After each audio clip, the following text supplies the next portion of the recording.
This is a very exciting class. We're really excited that you're here for a shamanic herbal and for Matthew Wood and for Sean O'Donoghue. And we're walking through their books tonight, which is exciting. So, welcome everyone. And some of you are joining us live on Facebook. So, we want to welcome you here too tonight. Yeah, thanks for joining us. So, we're going to go ahead and we're going to have a class on Matthew and Sean's book. Matthew's book is Shamanic Herbal, Plant Teachers and Animal Medicines. And Sean's book is The Silver Branch and the Other World. So, fantastic topics with a bunch of overlap. And they're going to talk to each other about the content of the books and what's going on. And you're going to get a deep dive into their realm of herbalism, the special brand of herbalism here too. So if you're joining us, feel free to go ahead and say hello in the chat if that is up for you, just to let you know.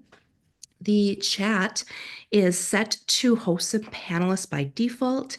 If you click down below, it should say hosts and panelists. There's a little arrow, and you can click that arrow and set it to everyone. And in that way, you can go ahead and say hello. You can certainly say where you're coming from, what the weather's like out there. Feel free to say hello. This is going to be a very busy class. We'll have time to do questions at the end. So if you do have specific questions for Matthew or Sean, you can put them in the Q&A. The Q&A is also down below. You want to make sure you don't put it in the chat by accident because it may get swept up in the comments. So you'll have to put that in the Q&A and yeah, make sure that it gets there. So many people rolling in. This is great to see. Lots of people coming in from Colorado, from Georgia, Southern California, Ohio, Massachusetts, Minnesota. I am from Minnesota here. Matthew is joining us in Wisconsin. And then Sean's, I'm not sure where, I know where you're normally at. I don't know if you're at there tonight. I'm just across the river from my usual. Okay, so you're in Maine. All right. Yeah. Very cool. All right, so we've got quite the spread here as well. We've got, oh, Australia joining us. Fantastic. And Wisconsin, very local, Utah. So while people are rolling in, I'm going to go ahead and share the screen here, and I'm going to show you where you can find more information on Matthew and Sean's book. Let's see, I'll just steal this for a little bit. And here we go. All right, so right now I'm at the Matthew Wood Institute of Herbalism page. And as soon as you get to our homepage, you'll see right at the top in green, a shamanic herbal, plant teachers, and animal medicines by Matthew Wood. Free class and book. You can click here to learn more. And if I do that, it'll bring us right to this amazing free class that also connects to Matthew's book. You'll get to see the free intro to animal medicines class that Matthew did with Chris McPadden and Amanda Nicole. And there's also a bonus class there too on wolf and deer medicine. If you're not registered, it'll say, register here. And if you click on that, it'll go ahead and bring up those classes. I'm going to go ahead and head back. Oop, there's a few things in the way here. Sorry about that with Zoom. I'm going to scooch back there too. If you scroll down, you still get to see this feature class. So there's two ways to get there. If you want to explore more what that free class is about, go ahead and click here, scroll down. It talks a little bit about the teachers that are in this class. We also have some infographics about animal medicines that are available that you can download. You can get your copies there. And if you keep scrolling, of course, it'll bring up Matthew's book, A Shamanic Herbal. And the link here is to get the book, and it's also available on Audible as well. Some of you are out working in the woods and the weeds, as herbalists do, and sometimes it's easier to listen on the go, so you can do that. That's actually one of the ways that I do it as well. So that is a great way to get a hold of Matthew's book and to companion it with some additional animal medicine info. And then I'm going to switch over to Sean's site. So Sean's site, and I'll put these links in the chat for you as well. If you are on Zoom with us, you'll be able to access those here in just a second. The site is otherworldwell.com. And if you head over, on the top menu, you can click under books, and that will bring up The Silver Branch and the Other World, Forest Magic with Plant and Fungi Allies right there. And it's a beautiful cover, too. I have to say, Matthew and Sean's covers, if you're judging a book by its cover, they both have very, very Right. beautiful covers. They're just lovely. They're good complements to each other. You have one very light and this one very dark. But there you can go ahead and read more about the book, scrolling down here. And of course, the ordering information is down here with several choices of where to go. And just, yep, and there, keep scrolling and you'll find other information too. So feel free to explore the site. The book that we're focusing on though tonight is going to be The Silver Branch and the Other World, Forest Magic with Plant and Fungi Allies. And without further ado, I will stop sharing here. I'm just going to check the chat to see if anybody needs a hand here. Wow, lots more people coming through. Lots of hellos going on here. Fantastic. All right, without further ado, I'm going to hand this over to Matthew and Sean. Matthew and Sean, tell us about your publications. Greetings, everybody. And at last, we don't exactly look like each other. There was a time period for 10 or 15 years when people would mistake us for each other. And so much so that, I mean, someone actually called me Sean and started talking to me like I was you. Had a conference. I had the same happen. Somebody talked with me for about 10 minutes before realizing I wasn't you. So it really makes sense that we should have two books that are very similar but very different. I mean, there's no plagiarism involved at all here. That would be almost inconceivable for both of us because we're plagiarizing anybody because we're so uniquely have such unique visions and just creative impulses that just go on and on writing. So, and one thing I noted about Sean's book was, I mean, it's just tremendously, beautifully well written. Like I felt that so much so, I think in my review, I hope it's still on this edition. I think it is. I Yeah. said it contributed to Irish literature. Like, I mean, it really reminded me of some of the great work, so you're fulfilling the role of a bard as well as an herbal healer and a visionary, just someone describing the other world and the visions you've seen. So, so cool, and congratulations. And your book came out this spring, when? In July, it came out on my birthday, July 16th. Oh, so let's see. So that's when it was released to the public? Yeah, Yeah, okay, because mine was released to the public on July 2nd, so we're almost twins. right. Once again, mistaken for each other, yeah. Yeah, so um okay, well, let's see. Do you want to start by describing your book and we'll get on to my book in a while. And so, yeah. Absolutely. And it's interesting, our books emerging in Yeah. that same moment. Boom. And while coming from different approaches and different backgrounds, speaking to some of the same core truths.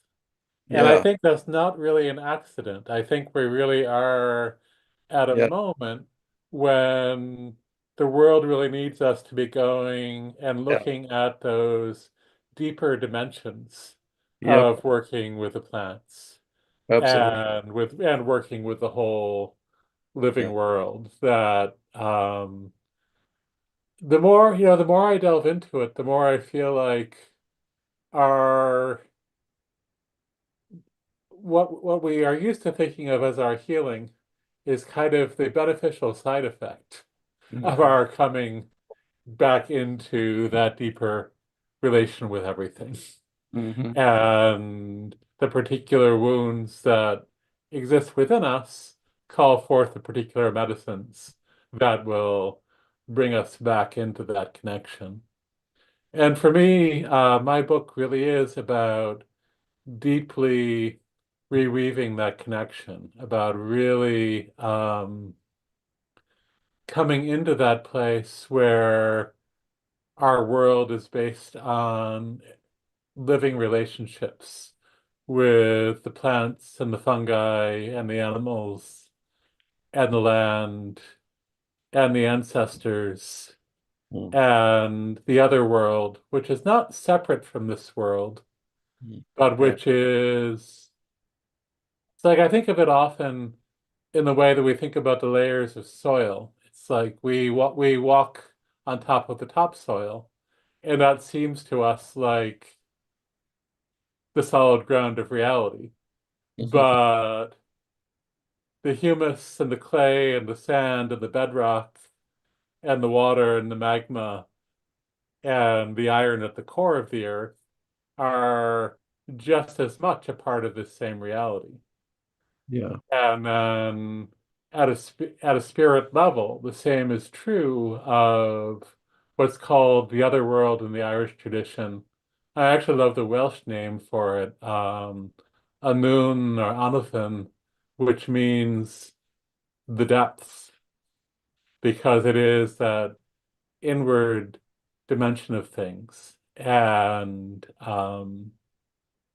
so my book is really an exploration of how my own connection with plants and ancestors and the other world has rewoven who I am and rewoven me into the world.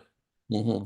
And the title, The Silver Branch in the Other World, comes from the Irish mythic tradition, and especially from the interpretation of the late wonderful Irish philosopher who's finally beginning to get a bit more attention, John Moriarty, who is a fascinating man. He grew up on a farm in West Kerry and then went to university, became a professor of literature and philosophy, and moved to Manitoba. And then after a few years of teaching in the university, he realized he was training students to be part of a culture that he didn't believe in. And he began meeting some of the First Nations people there in Manitoba. And he recognized in what they were doing more of what was real to him, but also elements of what he had grown up with on that farm in West Kerry. And so he moved back to Ireland. He moved to Connemara, to one of the Irish-speaking regions, and began delving deeply into everything. And one of the things that he spoke about was in the Irish tradition, one of the oldest of the beings is Manannán, the son of the great sea of being.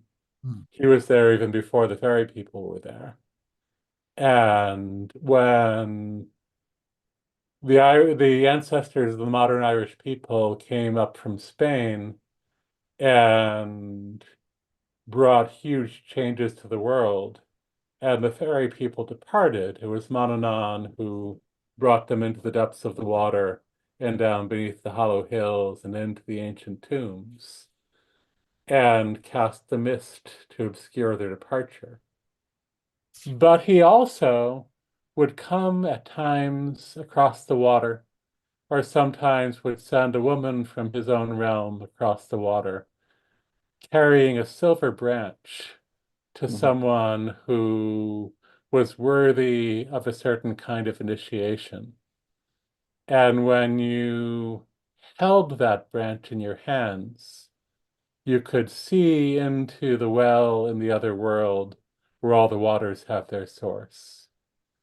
And when you heard the branch shake, you could hear the music that was singing the world into existence. And it Oh. was a branch that had both apples and apple blossoms on it at the same time because it was from that place outside ordinary time. And so Moriarty spoke about silver branch vision as an ability to see into the deeper dimension of everything. Mm. And he also said that um, that vision brings the understanding that being human is a habit that can be broken. And having broken that habit, you can become a seal swimming in the water, or a hawk soaring over the cliffs, or a stag running through the forest. But then after a while, you get lonely for your humanness and find your way back. And so that image and that story really, and that concept really grabbed hold of me, and really to me described so much of how I work as an herbalist, and how I work in the magical realms, where it really is about being in relationship with everything, seeing the inwardness of everything. And my training before herbalism was in poetry. And so I came to herbalism as a poet first, and then have always seen the plants and the people I work with through a poet's eye, and an eye that looks into the mythic depths of them. And then I had to teach myself the science so I could translate. But I see that science through a poetic and magical eye as well. So when I'm working with phytochemistry, I'm treating a molecule as a living being and looking at what its inner nature is, just as I would with a plant or an animal or a person. So that's my long-winded short version of the book. Yeah, it's John Moriarty. Is he still alive? Is he with us? He sounds fairly. No, he died about a decade ago, Oh, but he's just beginning to get some more attention now. He was a little bit, he was, he was, you know, 20 years ahead of and 1,000 years behind his times. yeah, right, right. Yeah, yeah. Uh, yeah, well, my herbal, my book, which is an herbal, although it's not laid out like A, B, C, D, like so many herbals, and it's like most of the stuff I've written is kind of more like that. And it's has multi-purpose. So it's not just about herbs, it's about shamanism, which I would say which is kind of the same thing we're talking about. The basic um principle of shamanism, or basic even pre-shamanic, is nature is alive, the animist viewpoint. And this is by no means extinct in the Western world. They try to pretend that it is the scientific type until about 1650 or so. Everybody assumed that nature was alive, and not only that nature was alive, but that it was surrounded by planets, stars that rained down emanations that controlled life. And both the Catholic Church and the Lutherans, at least, believed in this. The Luther's right-hand man, Philip Melanchthon, was a major astrologer and a translator of the classical Latin or Greek. Was it Porphyry, not Porphyry. One of the P named Romans back there. But so he so this idea that nature is a dead thing originates in the last half of the 17th century and is very foreign to just about everybody everywhere. And then by 1700, 1710, they pretty much kind of disown anybody who is stupid enough, naive enough to believe and to talk like the earth is alive. They pretty much relegate to the shadows. That's when this is a time period when the Masonic order is and a little bit earlier, the Rosicrucians are set in order when this idea becomes kind of underground. But there are just millions of us still around believing this, feeling it. It's not just a belief. Well, I always have to say belief/experience, because it can kind of be both. Like, a lot of people believe in it and I want to feel that. I've had students that I want to feel that, and then boom, it's like I helped them cross that line just by being an example. I don't have like an initiatory what would you say, uh, technique or something or protocol. But people could see that in me. I remember one student, Jolie, who taught for our school and it passed on, but she just needed that so badly. She just it was like her life was just kind of haunted by a dead earth. She was a botanist, and she would come to my classes partly to learn herbalism and partly just to be around me because you knew that I could feel that I came from that ground. And then finally, one day, actually, it was the elder who talked to her, one of the primal, perhaps the primal tree or plant of the whole European tradition. I don't know about Ireland, but certainly about continental um, uh, European tradition. Not so important in American Indian medicine, by the way, but we will get into what there's regional differences, and yet it all is saying kind of the same thing. But she moved past that and became very animated, and it meant a great deal to her. And she was teaching on that when she finally passed away at an earlier age than she should have, perhaps, because she it's just such is life. And and there's been other students like that, and I just encourage everybody to keep at it. And if the living nature is a belief, then just accept that. Okay, I'm okay with that. I believe in this. I don't have the experience totally. If it's an experience, then go around and manifest it for everybody so that everybody can see it. And because this is becoming more common, I find. When I wrote the book on a shamanic herbal, I thought, oh, these experiences are pretty rare, but as I talk to people, they're not nearly as rare as I thought. They aren't that well described by modern people, except for Sean and me. I mean, I don't know that there's a lot of other books. I mean, our two books are kind of, I mean, yeah, there's books that make that assumption and speak from that, but ours are really a kind of long, drawn out account diving back and forth from this world to that world and kind of trying to sew the two together. And we really are speaking of our own experience and also, and then, and just unabashedly writing uh, of the living nature as a real experience and a real place, an inner place. So, yeah, and just for the record, the great book on describing the death of nature, that's the title of the book, The Death of Nature by Nancy Marchant, who may still be alive, but I tried to email her, I didn't get anything back. She was a Berkeley, but she's a professor emeritus or retired. The Death of Nature. And that's a worthwhile book, although it's very sad, but it chronicles that.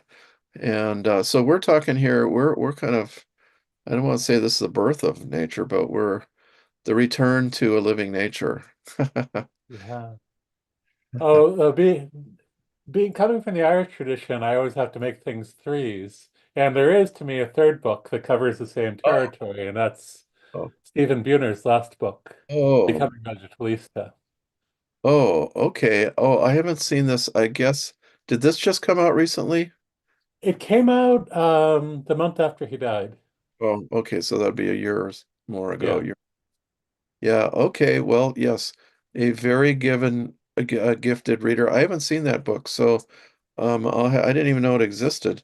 So I'll have to uh um I'll have to look it up. That does remind me, years ago I was going out with a woman whose son, well, she had been married to a Colombian, and her son was half Colombian and spoke Spanish very well. And he was about 4, and he was trying to describe who herbalists were, and he said, "Yes, the vegetarians," because he had that Spanish word, vegetalista.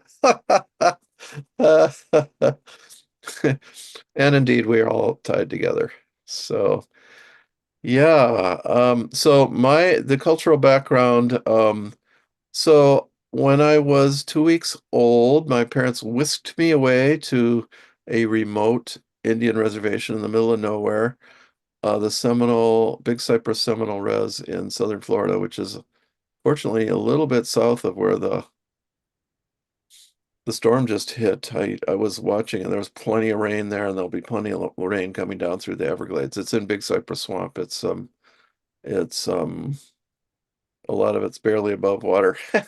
So we lived there for the next 2+ years, and I learned Muskogee, and to think in Muskogee, and English, and to think in English. And we left, and I forgot Muskogee, but English always has seemed like a second language to me. And I actually had to study astrology to feel comfortable with English, because that's a language of energy patterns and so on, and an intuitive language, all of which was stripped out of English, 1650, 1700. And Sir Francis Bacon, who was kind of behind that whole movement, he'd still say, my solar monarch, the Queen, the Jupiterian men of commerce, our Saturnian uh, scholars, because he was comfortable with it, and they were just descriptive terms, and it would have been very nice if that remained. But no, they took care of all that. They moved all of that out of English, and English became very drab and not based on thinking in patterns, not an intuitive language. And Muskogee native tongues, on the other hand, kind of the idea that they kind of coalesce around archetypes like that, so that a word has many meanings that are kind of archetypal. And so that was how I was thinking till about age 20. I got to study astrology. Oh, first I studied, then after a year I could talk to astrologers, and I thought, oh, this is great. I got to learn to talk to normal people. So then I learned how to translate that into English. And then eventually it came around that I wanted a new language that I really liked, and that was the animals. And although all the way back when I was 15, I remember thinking I was having a hard time classifying herbs. I was studying them maybe two years by that point. How do you classify? There wasn't a lot of energetics. There's the astrological approach of Nicholas Culpeper, but it's like, how do you, the most profound way to classify the herb is by animal. That came to me when I was 15. It took me a whole long time, what, 20, 30 years probably, to find how that worked. And that was because Karen Sanders, a native herbalist of Choctaw extraction, she said, "Oh, you don't know what a spirit signature is?" And I was like, "Huh?" She said, "That's when the plant looks like an animal or is used by an animal. And then it's an animal medicine, and that has special power, and that's why it's called a spirit signature," or she called it that. Then on the other hand, talking to Tismal, another one of who I learned a great deal from, and also taught some too, is a two-way street, Muskogee. He said when I started teaching in signatures, he said, "Oh, that's how we were taught to, that's how we were taught, but we didn't have a name for it. At least his teacher didn't in Michigan there." So, but these ideas are as old as the hills. They're the original ideas. People learned by dreaming, by seeing and talking to the herbs and animals, nature, and by signatures, by intuition.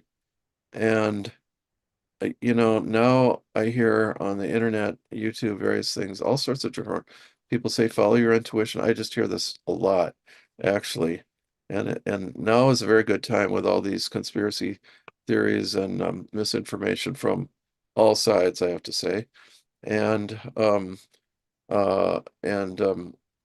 so it's a time when you got to follow your inner voice more than in the past. And that would bring me to my early teacher, Francis Hall, the Quaker. But maybe we'll switch back to Sean here. And we did one thing, as we were talking just beginning, we realized we're both talking about what would be called shamanism, but Ireland, maybe there's more names for it. They don't need to introduce a new term. Do you want to take that up maybe? And then the visionary aspect with the silver branch. Sure, yeah. Well, it's so interesting what you were saying about language. And while English was the first language I was introduced to, it was only myth and poetry that made English make any sense to me. And I became a poet not because of being comfortable with English, but because I had to turn English in such unusual ways in order to be able to express my experience. But it's just in the past few years that I've begun to get a bit of the Irish language, and I find that even though I still have only a little bit, so it really describes the world that I navigate so often much more appropriately. And I was thinking about when you were talking about English, I was thinking about the late Irish poet Michael Hartnett, who wrote in both English and Irish. Oh, And then had a period of time when he gave up English. And in his book, A Farewell to English, he said he considered English a necessary sin, a perfect language to sell pigs in. oh, yes. Oh, that's my Indian friends have said that, American Indian. I remember language of commerce is what yeah, my friend well, she's gone now. But also that appears that almost same idea in Wallace Black Elk's book. He says English is a great language to establish the value of something. And that's kind of what it revolves around nowadays, very commercial. So Ah, yeah, and we both, I think, in our books talk about language a great deal and certainly use language creatively.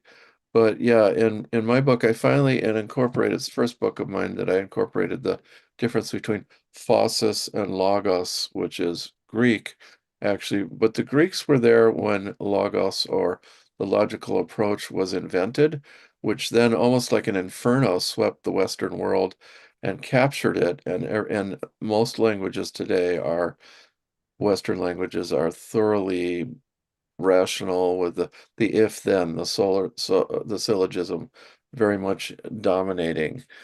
And uh so and my book does describe these two different ways of thinking and speaking. Bossis, you allow the thing to speak for itself. You describe exactly what you saw. And this is important because, there could be a rattlesnake on this continent behind that stone or something dangerous. I mean, you gotta describe it exactly. We live in our little bubbles where we don't need to be so careful anymore, and we're pretty lax about describing things. But this led to, and this included inner states as well, describing exactly what you experienced, your dream or vision or just your idea. But then how were you going to teach? This was by comparison. The signature, you could bring forth the intuitive to describe two different things, how they were similar, and I mean, just describing them and not even, I remember my friend Arlo Omaha, I'd ask him a question and he'd reply by describing something similar. He wouldn't respond like, well, it's this blah, blah, blah. So he really didn't use the syllogism. He didn't do an if then. He just spoke by similarity that way. Or one could speak by contrast, describing two things that are very different. Or word plays, which by this point both of us have gotten pretty good at. Because you kind of have to, and you can use that in English, but English is a hard language. Yeah. yeah. Well, I feel like the difference I experience between English and Irish, I should say between modern English and Irish, Oh, yeah. because when I listen to Old English, Yeah. there's actually, and even further back, some of the Anglo-Saxon dialects, there's more of what we hear in indigenous languages. But Yeah. I think the two things that I notice most in the Irish language, I think are common to a lot of languages that come out of the land that they are connected with, is first of all the musicality of it and the emphasis on the way sounds and rhythms and cadences Yeah. produce particular states of consciousness. Yeah. But secondly, that there's a cosmology embedded in it. And that cosmology shows up in various ways, but I think about within the grammar of the Irish language, two things that are quite striking is there's not a possessive tense. I wouldn't say this is my book. I would say this book is toward me. And the other is that when we were speaking about emotions and states of being, and sometimes and in certain dialects even names, we wouldn't use the I am construction. We wouldn't say I am sad. We wouldn't say is bron me. We would say tá bron autumn. Sadness is upon me. And so there's a sense that there's a deeper self Yeah, who passes through these experiences that come upon us, and the ways that we engage them can shift things. very Then good. there are also just so many words that have multiple layers and multiple meanings. And when you look at all the different meanings, you Yeah. begin to weave together a deeper, stronger concept. Yeah.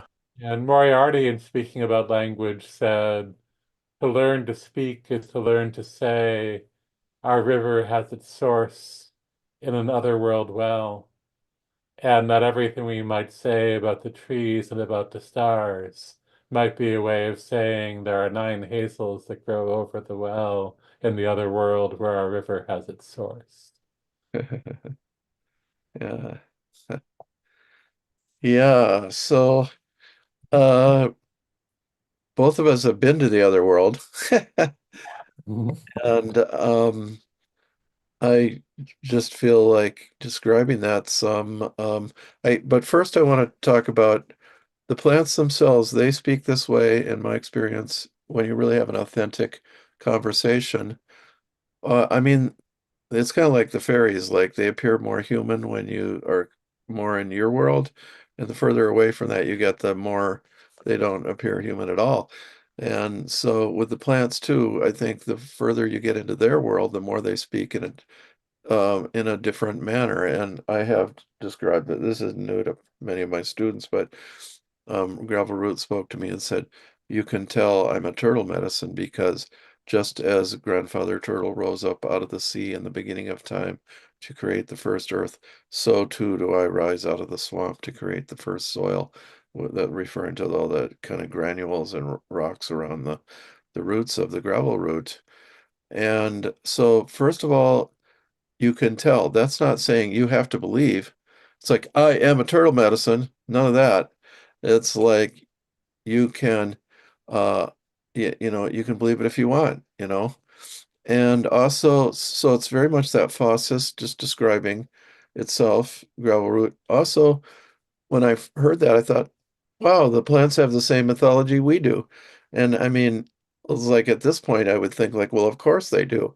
But at that point in time, that was kind of new to me, and I was experiencing it. I was pretty impressed. Just Grandfather Turtle rose out of the sea to become the first Earth. So that's Turtle Island, but the whole old hemisphere, it's the same way in all parts of the world that the Earth is thought to sit on the back of an enormous turtle. And I get to mention once again the story of Stephen Hawking, the physicist who's a total materialist scientist. And he was speaking and he said, and people in the past used to believe that the Earth sat on the back of an enormous turtle. Ha ha ha ha ha! What did it sit on top of? Ha ha! And this little old lady in the back stood up and she said, "Young man, let me tell you, it's turtles all the way down." So we have had these defenders all along. But so yes, the mythology is so much the same. It's like, wow. In fact, where do we get our mythology? Maybe we get it from them. Not that we get it. And I gotta say, when I wrote my shamanic herbal about plants and animal medicines, I became so impressed with what I call the animal life wave or animalia or the animal kingdom. of which we're just a little part. So much of our best parts come from the animals. They dream, the warm-blooded animals in particular. The cold-blooded animals are a different, they're manifesting something else. But the warm-blooded animals bond often with a partner for a season or a lifetime. They bond with the young, they raise the young, they have nests, or that's a different life wave than the mammalian, but the birds and the mammals both are warm-blooded. Um, they or the marsupials with the pouch, the fetus comes to maturity or relative maturity within the animal, uh, and so the heart and vision come from the animal life wave. And I mean, I began to think like, and what did we add? Hardly anything. Like, I mean, like self-consciousness, separation from the whole of the universe, nature, God, and all other creatures, and uh egotism, selfishness. It's like not very much. We did add speech. We do have the ability to stop the mind. We have imagination in a way that they don't, and go into that, that we can stop the mind with an image or a thought, and they can't really do that. So that's imagination is very human, but that is just an outcropping of uh, of dream time. Imagination is an outcropping in this world of dream time in a way. And so we even get dream time from them, and therefore we dream of them because they have not fallen. I do use the Eden metaphor, and they've not fallen from that Edenic paradise. They're still there. We did. We separated ourselves. So, uh, yeah. Um, and just I was going to get into the personal experience, going to the other world, the dream I had where I saw the Lord of the Underworld, and his face was just a darkness. And that darkness is, on the one hand, it is the world, is that our eyes were never open to that world. We're getting there for the first time. We are seeing, and because of that, we don't have spiritual eyes and ears. And when we dream of our animal self, of the animal kingdom, of the animal totems or beings, then uh, our eyes open up because senses come from the animal world. So again, we owe so much to them. And so that darkness, but I saw a near-death experience just a couple days ago. I was looking online, and he said that I saw pure darkness, and it wasn't good or bad. It wasn't evil. It wasn't, there was no light or darkness. It was just pure. It was what was before the light and darkness of this world. And that is what this is. It's like we're stuck in the light and dark of kind of almost a reflected world in which we live and get caught up and stuff. But then we get to cross over, and the first vision, as I would take it, maybe there's other ones, but or it often is incorporated into the first vision, is this darkness in some way. So yeah, so got some comments on your own. Yeah. Well, it's interesting in the Irish tradition, there are two seasons of the year, the dark season and the bright season. And the dark season begins at Samhain, which is the predecessor of our modern Halloween, although it's actually was usually like more in what would be our early November than our late October. Yeah. But that was the beginning of the year because the understanding was that everything begins in darkness. Uh-huh. And one of the things that I speak about a lot in the book is about the rhythms we can see in life that point toward that. And here right now, we are in the moment when the life force is pouring downward. The trees are sending their consciousness down into their roots. Yeah. The seeds being held within the earth are dormant. Um, but conversation will continue across the mycorrhizal network between the plants and the fungi throughout the winter. And the trees also do dream. A distant kinswoman of mine who I've not yet met, Diana Beresford Kroger, um, who grew up receiving some of the last old Druidic training that my particular lineage had, and then got degrees in biology, in botany and biochemistry, and she discovered the serotonergic system that exists within trees. And her conclusion was that that shows the ways in which the trees dream. And that made me think about, and thinking about this time of year, how Stephen Buhner told me that when the apples fall to the ground and ferment, some of that hard cider goes into the roots. And as the apples drink the fermentation of their own fruit, that begins to bring them into their dreaming state for the winter. And then I think about how with the wassailing traditions of, those warm days a little bit after Christmas that sometimes come, you're going out and you're singing to the trees and pouring them a little bit more cider. It's kind of like um, coming to them in the midst of their sleep to help deepen that sinking into dreaming. And yeah, in so many ways, I feel like I know the other world more than I know this one. And it's been a little bit funny. Some people know that I just recently came out of the hospital. Um, and because I had an obstruction of my bowel from a bit of scar tissue from appendicitis 30 years ago. But it was interesting to me thinking about, there is the pattern across different cultures that I think was probably Eliade who first spoke about the shamanic dismemberment, where your power animal pulls you into the other world and dismembers you and reassembles you. And thinking about it, it's like the big incision down my abdomen is kind of like the cut in your abdomen that a grizzly bear claw would make. But instead of being pulled into the other world, I got yanked into this culture, into the bright lights and the sound of the hospital and the constant human interaction. And then had to, within that, find my way back into that other place. And finally that came. It was also interesting that in some ways it kind of paralleled a vision quest because for 9 days I couldn't have any food or water by mouth. It was all I had IV fluids to keep me going. But it was 9 days without taking anything by mouth.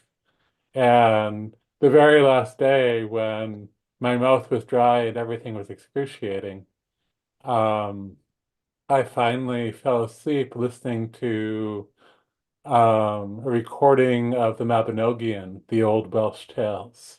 Yeah. And that helped me sink into darkness. And when I sank into that darkness, I began to feel how my own root felt like the roots of an oak. And I could feel the soil that that the oak was rooting into. And as I felt that, I knew that when I came out, I would need to eat soil from the forest in order to begin replenishing my microbiome. And I also understood that because I felt the presence of Solomon seal roots intertwining Oh, there, and I understood that Solomon seal decoctions would be a really significant part of my healing. But it was kind of like the mirror image of the classic shamanic initiation. But it makes sense because, yeah, since childhood, I've been more at home in the other world than this one. yeah. Uh, yeah, that's kind of true of me. I kind of at home in the other world. Yeah, and my first vision of nature as alive was at age 10 or 11 when I just felt this emanation come out of my Sunday school, first day school Quaker teacher, Francis Hole, who was a soil science professor. So another person who like kind of channeled his earth knowledge wisdom um, into uh, a science, and he but this feeling just emanated out of him. Nature is alive, nature is alive. And I knew I had to believe it. I knew I had to believe it because if I didn't believe it, I would never know truth again. I knew it was a truth. So, in my opinion, the living nature of which we are a part, it's more of kind of a soul world because it embraces our souls and kind of the souls of all the animal totems. But the its existence is a spiritual truth. So the spirit is wrapped up in it. If you deny it, you're really working against the spirit, and you really got to make amends about that. You got to come to that, and it's pretty hard on people when they die and they don't believe in another world, in the reality of that other world. And and a book about that that discusses that, I don't go into in depth. That's a very good shamanic book. That's Master of Lucid Dreaming by Olga Karatiti, who's a Russian psychiatrist. Um, Karatiti, something like that. Master of Lucid Dreaming. She wrote two books. I can't remember the name of the other one. They're both very visionary, excellent, excellent books. Um, yeah, so well, let's see. I think we've got our basic premises described here. If people have questions, that would be nice. Hi there. Hey, we don't have any questions as of yet, but in case you have them and want to get them in the Q&A, you can add them here. And this might be a good time for me just to remind people where they can get your publications too. So that'll give people a chance to marinate and think about those things. Um, I'll go ahead and just share the screen really quick, and you can pop your questions in the Q&A down below if you have them. Um, Let's see, I'll bring this up because some of you may have joined us late. Just so you know, we're talking about Matthew and Sean's new publications that came out toward the summer of 2024. And if you want to find those publications, I'm going to show you right where you can do that. Matthew's work is A Shamanic Herbal, Plant Teachers and Animal Medicines. And if you go to the Matthew Wood Institute of Herbalism.com, for those of you on Facebook, you can find it. Matthew's flashing it right there on screen as well. You can click on Learn More, and that will take you to more about it. We have a complimentary class about animal medicines that's coming up as well. It's an introduction to animal medicines and wolf and deer medicine.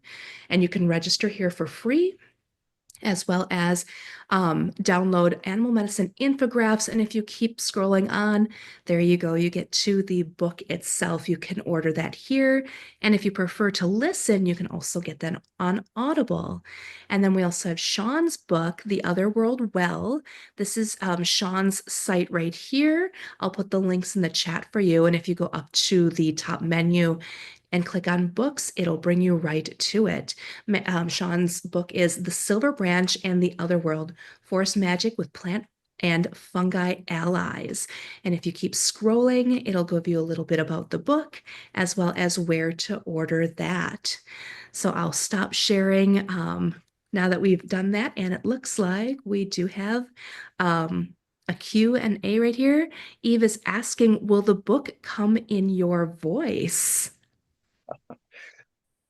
Yeah, I would say both books, they are our voice. I don't know about if people, maybe there's a copy of someone reading it. I don't think yet. I presume there are ebooks of both, but we're both from Inner Traditions as our publisher, our ultimate publisher. Uh, but it has our voice. We write with our voice.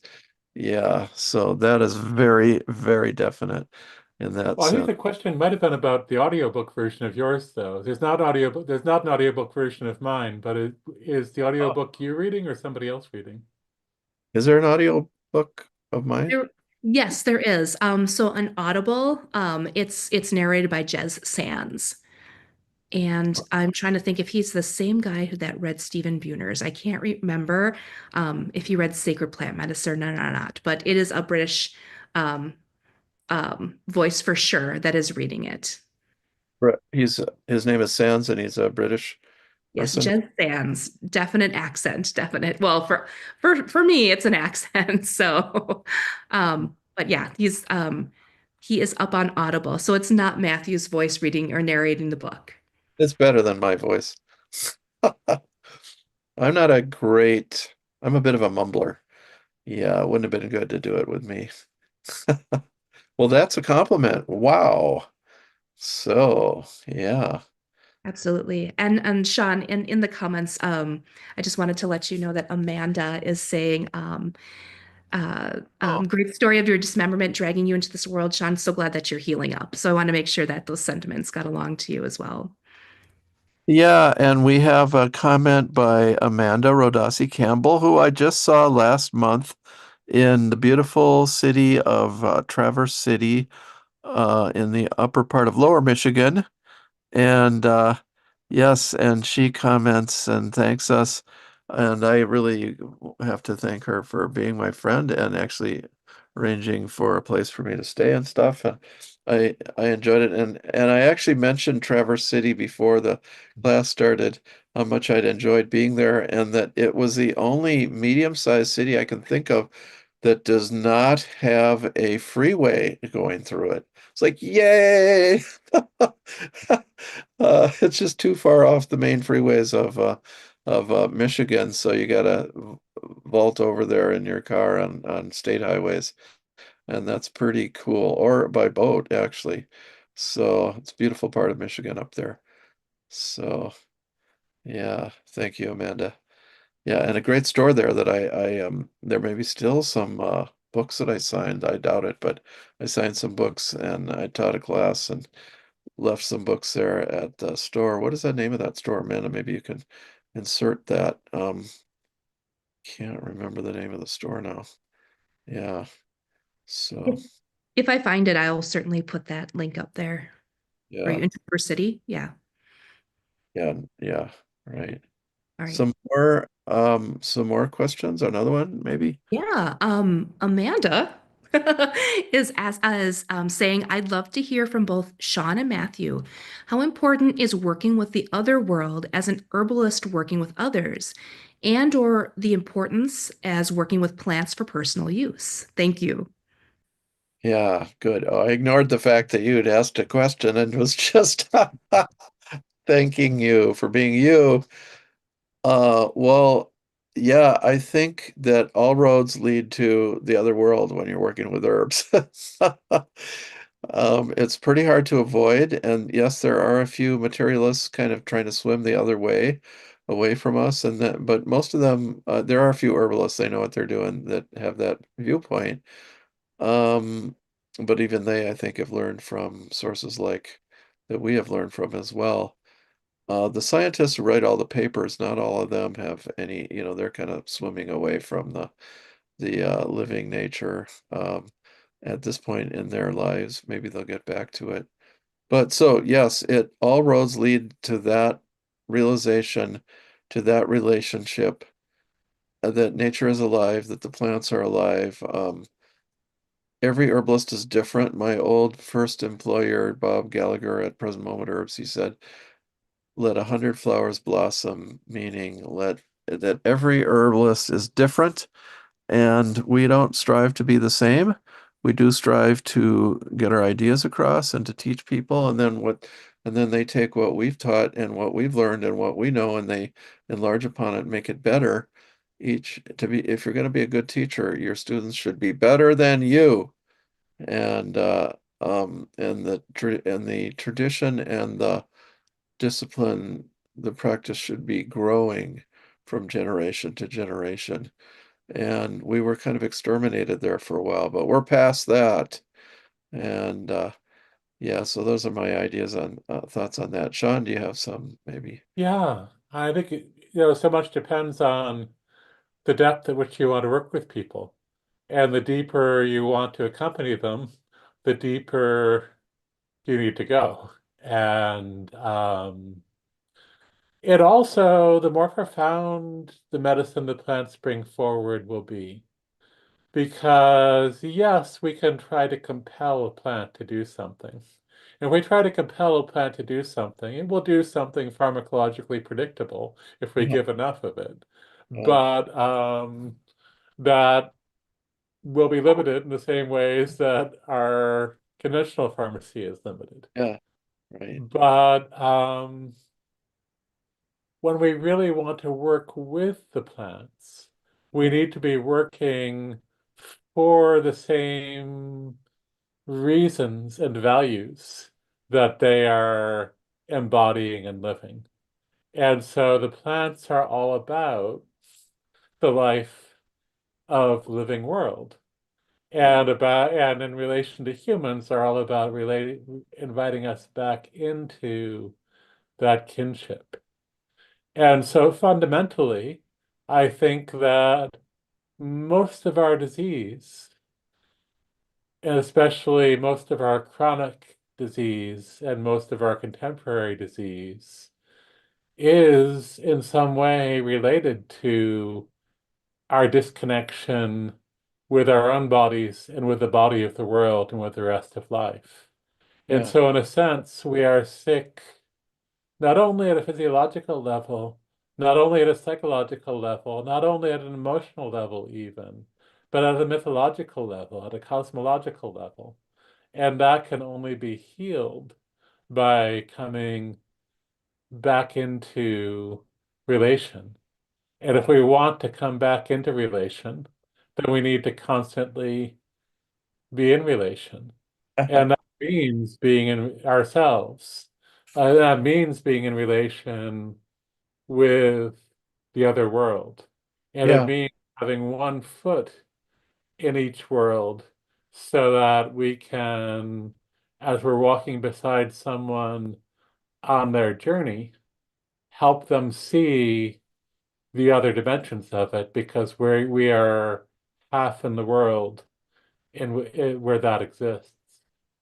And I'll keep going back to Moriarty. One thing that Moriarty said is a world that's cut off from other worlds cannot survive for long. yeah, And so here we are, we're at this crucial moment where, yeah, yeah, there was that big severing that we did in the 17th century. And, Stephen always used to quote James Hillman, who said, once the earth was declared dead, the autopsy could begin in earnest. yeah, And, but we're the ones who are saying, no, wait a second, that's not a cadaver. yeah, That's alive. We can feel the heartbeat. Put yes, your hand here, feel yeah, that heartbeat too. yeah, And so in order to heal what really ails us, we need to be able to go to that mythological and cosmological level of our imbalance and our disease. yeah. And that can only happen when we live there part of the time ourselves. Yeah, and this reminds me too. Want people to know if they don't know this or haven't figured it out. There are three basic worlds. So there's our world, there's this dark world, and then there's a light world.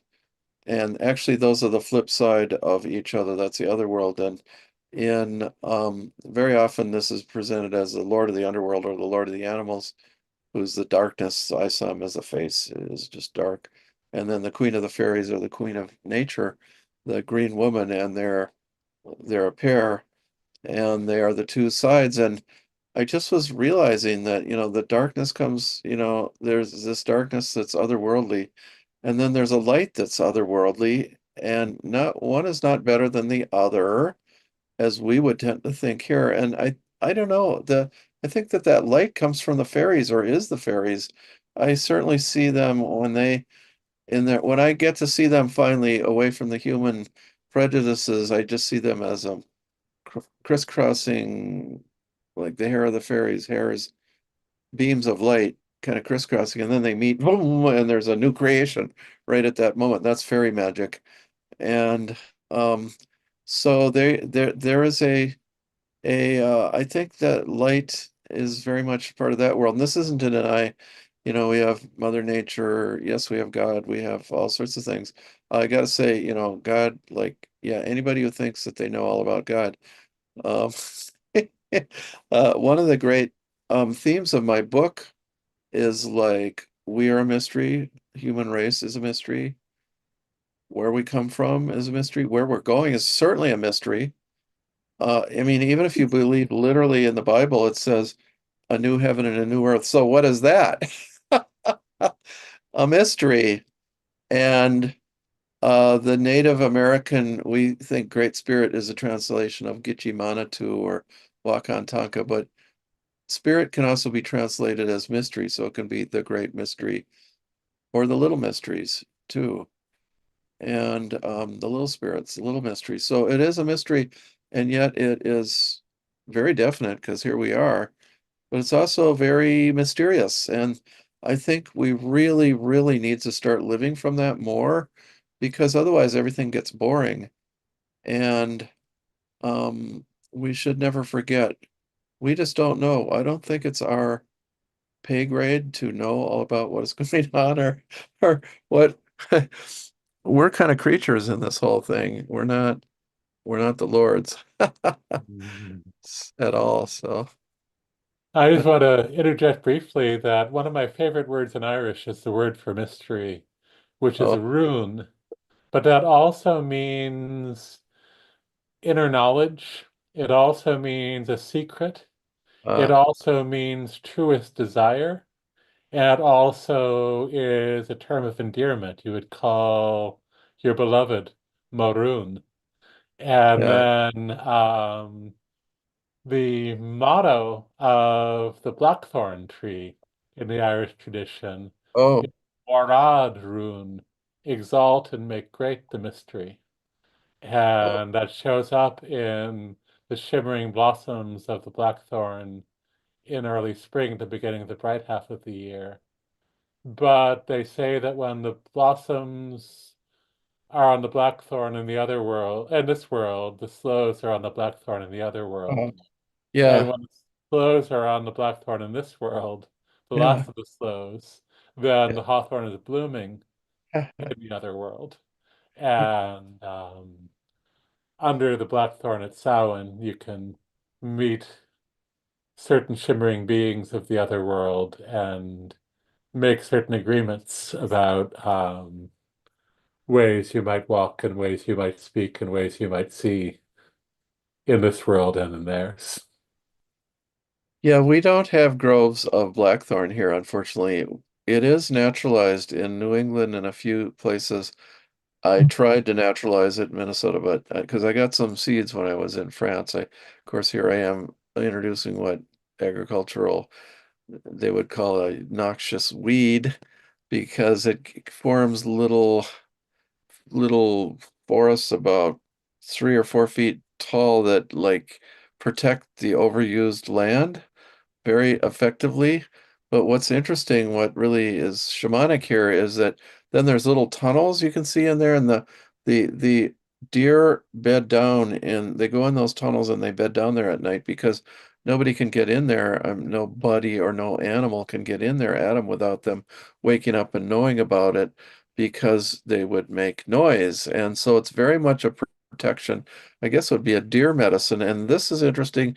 We were talking about this beforehand that in North America, the Lord of the Underworld is more often represented as, well, certainly in Mesoamerica as a black panther, black jaguar, and still in North America, I think in general as a black panther. I've certainly dreamed of that. But in Europe, the Lord of the Underworld is personified as a stag or an elk, which here associates it with the sloe, with the blackthorn, interestingly enough. So perhaps you can talk about that. Um, this question came to me because one of my students dreamed of the elk rather than the as kind of the main guy over there, rather than you know the the the, the panther. Yeah. Do you want to speak? Yeah, so it's interesting. Certainly in the Welsh tradition and the Cornish tradition, we get that association of the Lord of the other world as the stag, which would be the red deer stag, and the red deer is actually an elk. Yeah. Um, in Irish tradition, to some extent, we see the stag that way. And the stag definitely has deep associations with the oak in Irish tradition. And the oak is the oldest of the trees, and it's the king of the forest, Oh, and uh, is deeply linguistically connected with mysteries because the word for oak is dare. And as in many of the old Proto-Indo-European, as in many of the old Indo-European languages, the word for oak and the word for door are closely interrelated as dare and doris, but then those are both related to the word dree or druid, or which gives the word for driacht and magic. And mm. so there's a deep interrelationship there. And then with the name of the deer, Fia, we get relationship to the word Fionn, which Oh, is wild, and to the Fina, who are the sacred warriors who protect the wild. hmm. But when I think about who's really associated with the depths of the other world in the Irish tradition, it's the salmon, who is the oldest of all beings and who lives in that well that all the waters have their source in and eats the hazelnuts. And in eating the hazelnuts receives the wisdom. Oh. And there are some stories that suggest that um, the salmon might actually be a shape-shifting time traveler. That the Dagda, who was one of the great kings of the fairy people, may have shapeshifted into a salmon and sent himself back to the beginning of time in order to be in the right form to go to the depths of everything. Huh. And then when we think about the ecology of the salmon, Ireland was originally a temperate rainforest. It Oh. was a temperate rainforest that was where just as in the temperate rainforests of North America, the soil came from the bodies of Yeah. salmon being dragged into the forest. And so the salmon was the father of the forest, which was and the forest was everything. Mhm. And up until the 1600s, most of Ireland was forest. Cromwell, well, first, yeah, up until the 1500s, first Elizabeth and then Cromwell ordered the forest to be destroyed. But because they gave hiding places for the people. But and then the other animal that's deeply associated with the other world, and is very common in the shape-shifting stories. All the shape-shifting stories involve the deer, the salmon, and the wolf. Oh. And so is the wolf. And the wolf in Irish is Mac is the son of the land. So we can Oh. think of the salmon as the father of the land, and the wolf as the son of the land. And then the red deer, who are the living kings of the land, depend on the sons of the land to keep them in balance. Yeah, right. Yeah, the well, I can't say it's a tradition because it was just what I was told in the dream I had about the Lord of the Underworld. Said, I want you to meet one of my captains, and that was the wolf person, the wolf being. So the wolves, and that totally fit in. The wolf is the captain of the Lord of the Underworld, or one of them, but certainly the main one, like from the inside, who's like keeping the boundaries, and the wolves are very conscious of boundaries. And I remember one woman I talked to, she said, yeah, when I was a kid, I kept dreaming of wolves I'd be out in the field and there'd be a wolf and it'd look at me and I'd look at it and I'd start running and I'd jump up onto this fence and jump out. And this happened until I was 13. And then I ran up and I sat on top of the fence and looked back and we had eye contact.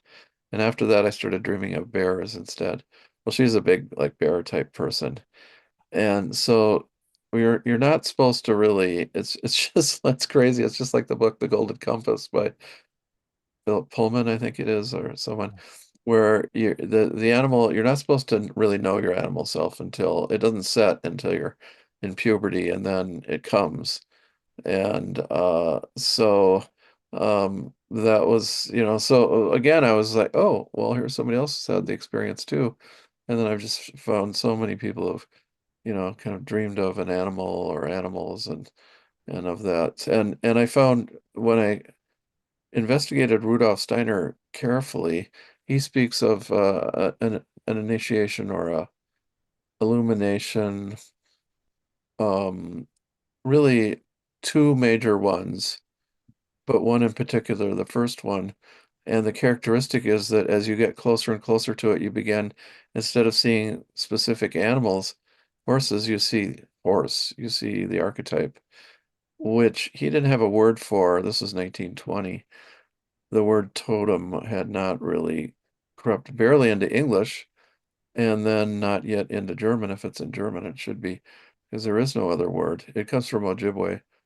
It means the clan represented by an animal. It doesn't mean the animal exactly, but that got changed. It's handy in English.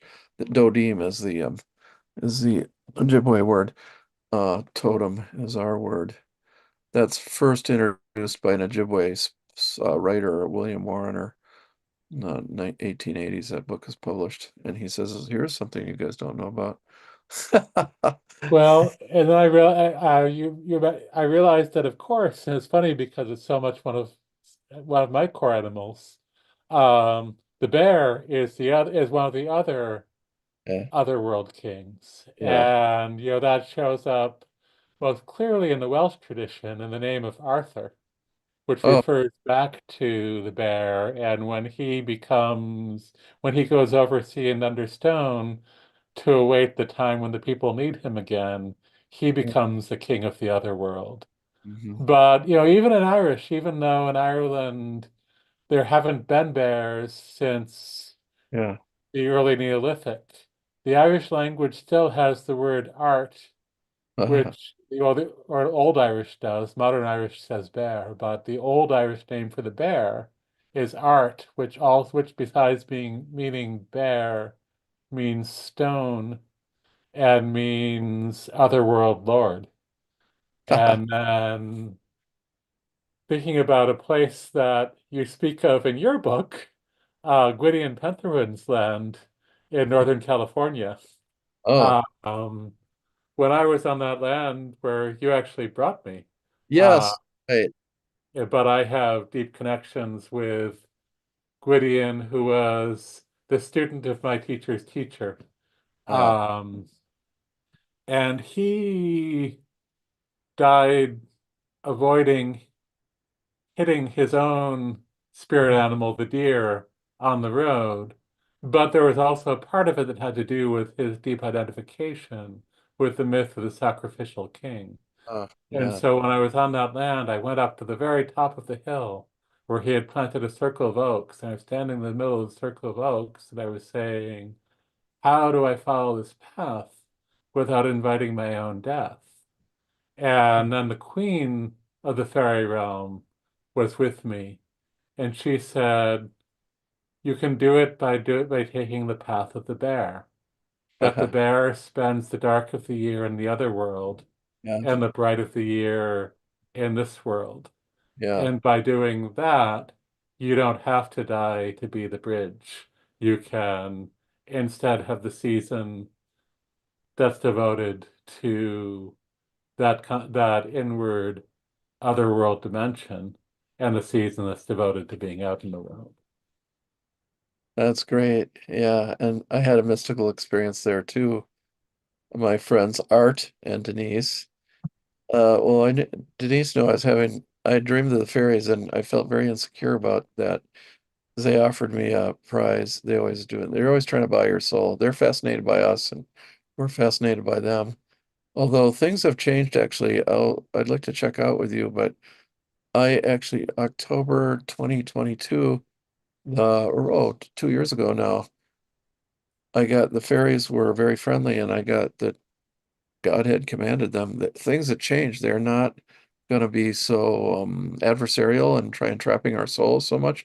They've been commanded to help us because we're in dire straits, and it's no joke what we're going through. And I've since had that. And another friend of mine dreamed of the being helped by the fairies that same month. That was Phyllis Light, the herbalist who's teaches on our institute here. But uh, so up there at Gwydion's place, so I dreamed of them and I felt insecure because they were trying to give me a gift, and you just got to be careful of the gifts and the fairies and everything. And yeah, you could receive one, but you have to be you really have to clear yourself first because you'll never get out of fairyland if you accept a gift before you're really ready. Which is, okay too. It's a different way to exist, but our kind of nature is to be human. But at any rate, so I had a dream there. I woke up that morning in Gwydion's Tower there, and I had this dream of the great battle of good against evil, and of course in the light and dark, I suppose, but and of at sometime in the future, maybe we're going through it, but it seemed like it was thousands of years in the future, and these and our and our generals were these tough Scotch lairds, and they were raising the army, and we had confidence in them, and I was in this regiment that was part human and part fairy. And it was like there were not a lot of us, about 80 of us. And then there was the fairies I could see up on the ridge. There were thousands of them. They were coming to join the battle. And I saw the fairies marching, and I started to wake up, and I realized, oh, I see, when you dream of the fairies marching or in order, or of the throne room of the fairies, that's an order too. You are at last freed from that danger of being sucked into their world and getting stuck there. And as I came to, I was singing the Ballad of Tam Lin, or saying the words at any rate, which is a story about escaping from the fairies. And Fair Janet rescues, because the women are pretty tough in the Lowland Scotch uh, tradition, and she has to uh, rescue Tam Lin from the queen from being caught in fairyland. Yeah, I have to say, uh, Phyllis, I gave her this book for Albion Seed for English Folkways in America. One of them is the Scots Irish, and she said, "Well, I used to think my family was dysfunctional. Now I see we're Scotch Irish." But she said, "Yeah, I wasn't taught to be delicate. I was taught to where to kick and where to stick the knife." So it's a real different thing from all this hajib and everything. Bound up women have to be. It's real different, at least in Scotland or Lowland Scotland in that tradition. So yeah. Well, let's see. Well, how about we talk about some herbs, or is there more questions? Or yeah, Yeah, there there's are some questions. a ton. Yeah, and then Here. if you guys leave us alone, we'll talk about a few herbs. There are a bunch more questions. But let's see if I can um let's see. Boy, we're just yeah, I'll see if I can find one here. And maybe you've talked a little bit about this already, trespassed on it a bit, but Barbara's asking, do you feel there are invitations into the other world? Oh, Sean, you want to know where Yes. my little And thing? I feel like there, I also, yes, I think that there are. And I think there are ways in which we make certain agreements when we come into this world about where some of those contact points will be and those opportunities for us to choose engagement. But I also think there's a degree to which those invitations are everywhere always, but we're only at certain moments in the place where we're able to perceive and meet them. And while there are times of the year when the boundaries are thinner, and there are the thin places where the boundaries are always thinner, Yeah. um, anywhere at any moment, those Uh-huh. invitations can also come. Haha. Yeah. Evidently, that's true up at Gwydion's place. Do you want to Well, answer? wherever someone has spoken to the land and spoken to the forest for a long time in a deep way, that's going to be more, there's going to be more coming back from Hmm. all the worlds in that place. Yeah. Did you want to continue with more questions, or did you want to? More questions. All right. Let's see. Well, there are questions here, two of them regarding Sean's tree. Karen saying, please introduce us to your branch, Sean. Is it your talking stick? And Robert saying, which tree is Sean holding? This is a branch of the blackthorn, and the blackthorn on the land where I usually am, um, across the river from where I am tonight, was sick, and so someone came and pruned some of the branches.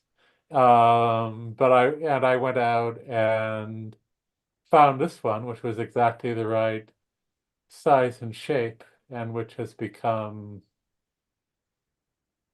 yeah, so the blackthorn holds boundaries, but the blackthorn also opens into mystery. And so the blackthorn staff serves both functions. And also, in some of the old ways, the blackthorn staff was, or the blackthorn wand, would be the way in which the deep old law was invoked. Well, well, this is interesting. I was in southern France and I never saw the buckthorns more than about 4 feet high, and they were never much more than about that wide. And I'm really glad to hear they're that naturalized in Maine. I looked at the range map, and indeed it did show Maine. But how big do they get actually where you are? Um, these are just a little bit taller than me, and I'm 6'3", so probably about 6.5 or 7 feet. And actually, that land is the only place I've come across them in this part of Oh, Western Maine. oh wow. But interestingly, when I was living in Trout Lake, Washington, I came across the place where there were blackthorns everywhere there, and Uh, which was also the favorite field of the elk. And so it seems like wherever I go, the blackthorns show up, which is also interesting because the place where my father's people came from, or rather were since the year 1100, mhm. um, is Killarney, and Kill is church or church of, but Arnie is the sloe, the Uh, blackthorn berry. And so my ancestors come from the Church of the Blackthorn Berry, and I find myself in places where the blackthorn grows. Well, well, that's remarkable. Yeah, the range map just showed, one little dash here, another little dash there. So, do you see any tunnels from deer trying to get in them or anything? Or I mean, it's just a very small grove in the middle of the field, and so the deer do find their way among them, yeah, but there's a big open field around them, and so the deer make their incursions onto the land to mostly get at the apples, but oh, okay, and then slip back into the forest. yeah, yeah, right. More questions, Lee. All right. This one is from Kevin. Kevin's saying this question is for Matthew. In the shamanic herbal, you say all that is necessary to enter and live in the animist world is to have an open heart and the self-responsibility to face any karma we have generated. In the beginning of the healing journey, I find it can get harder before it gets easier because of the previous karma we have generated. What is your advice on how to not run away from this responsibility and face it? Well, the shamanic method is the recapitulation or reliving your life. And the mythology and the Celtic tradition is like Merlin lived his life backwards, which is kind of a way of saying the same thing. And um, so we try to relive things. And I would say now that I know of two plants now that actually have that property. One is the burdock, very common, and the other is the teasel. I introduced teasel about 1995 or so for Lyme disease, and it's taken off. It's much more commonly used now. The Latin name, the Greek name for the teasel is crocodilion. It's a crocodile or alligator remedy, and so is burdock. If you look at the leaf when they're really young, just very early in the year, both of them, like maybe April, May, certainly not past May, you'll see this kind of warty, very alligatory looking skin. And so the alligators are like they're the crocodiles, the lords of death in Egypt. And so they are the ones that grab hold of people and make them shake them and make them relive their karma, their good and their bad and the ugly, everything they've done and generated, the good and the bad both, so that they face all that and then move on and move to higher spiritual experiences and realms and places to learn more. And so the crocodiles, yeah, that's crocodile medicine. I don't know of any other plants that have that association or signature. And it's like both of them presented themselves as remedies that restore the blueprint of life, the memory of what it was like to be healthy. And that is what the recapitulation establishes, the blueprint of health. And not only do we have to give up, relive the good and the bad, both, but so in Europe they have a tradition you take the water from the little angle of the what do you say, the little at each branching of the biennial plant, there's a little cup there, a green cup, and there's water in there, kind of with a little bit of thick, slightly thick, because it's organic, and the tradition is to put it on your eyes to get rid of blindness. And I don't know if that works or not, but we were doing a plant attunement in Scotland when I was in the Scottish School of Herbal Medicine, and we um and I put the that on my eyes, and the plant said to me, "You have seen many terrible things during your lifetime. I can take those visions away." So that's another thing that the Lords of Death clear out of us is the terrible things that we've seen, or perhaps even participated in, or been done to us, or done to other people we've seen or love or whatever, is that removing of those terrible visions, so to speak. So this was years ago. Was it 20 years ago? It was only this year that I thought, oh, that's another way of saying the recapitulation. So freeing from those bad things. So the recapitulation is a beautiful thing because we can learn both. We give up the things that we feel guilty about or shameful or stuck with. Remember, forgive and forget, or forget and forgive. Same thing.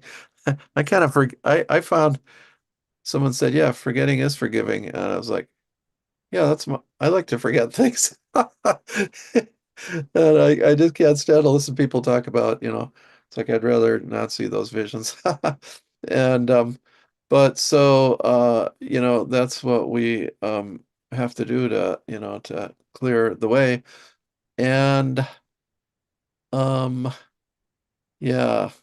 And also, I think of Jolie, just spend time around people that seem to really have that connection, and or animals that you like, And so animism is not shamanism. It's a step before. Nature is alive. And that alone is a tremendous gift. That's like in my experience or tradition, that's the first initiation, and the seventh is kind of the completion, includes the dreaming of your animal.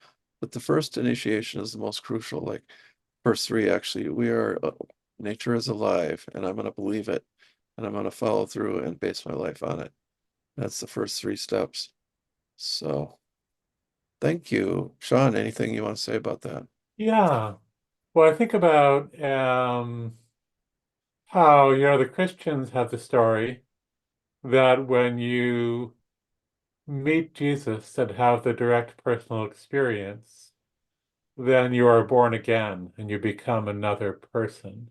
Yeah. And I think the same is true whenever we meet any being at the depths of that being, but especially when we meet the plant teachers and the animal teachers, and we really meet them in the fullness of their being, simply being in their presence changes who we are. And if we allow that and open into that, Yeah. then we transform.